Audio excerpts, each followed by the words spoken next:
I live in upstate New York where we've been fighting fracking, and a lot of towns have passed ordinances for a moratorium or abandon fracking.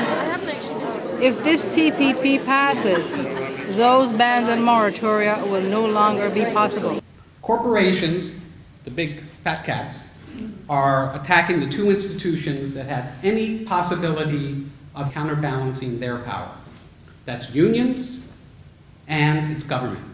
So the attack on unions is to reduce the number of unions, reduce the cost of labor, increase productivity, and globalize.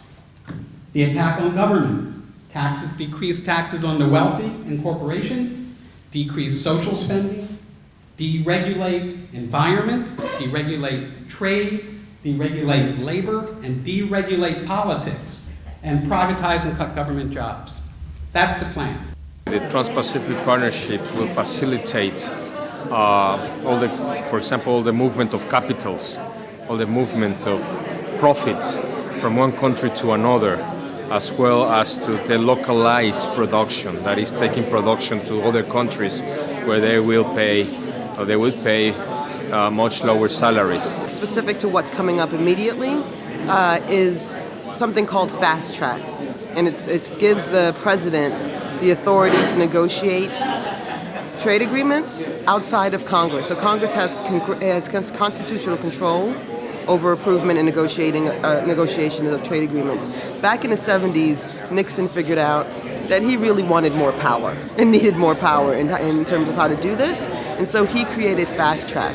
Every president has to request it from Congress. They don't just have it automatically, so they have to request this power from Congress. And what we have to do right now, immediately, is make sure that President Obama does not get that authority to just negotiate away without Congress having oversight and a say in what's going on in the TPP.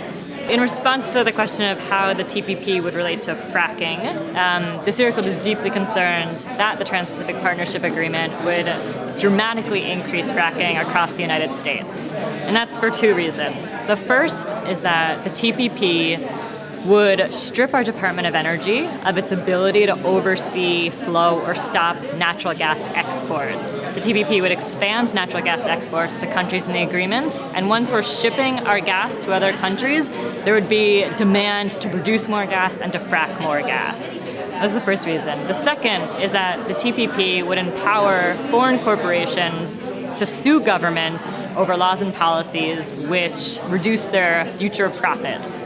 And we've already seen an example of this type of lawsuit under the NAFTA, North American Free Trade Agreement, where, for example, a moratorium on fracking in Quebec is being challenged by a U.S. oil and gas firm claiming that the moratorium on fracking violates their right to mine and the right to frack underneath a river in Quebec, Canada. So we're really concerned that the TPP would pave the way to more cases like this that directly challenge government's ability to put in place policies that ban or place a moratorium on fracking.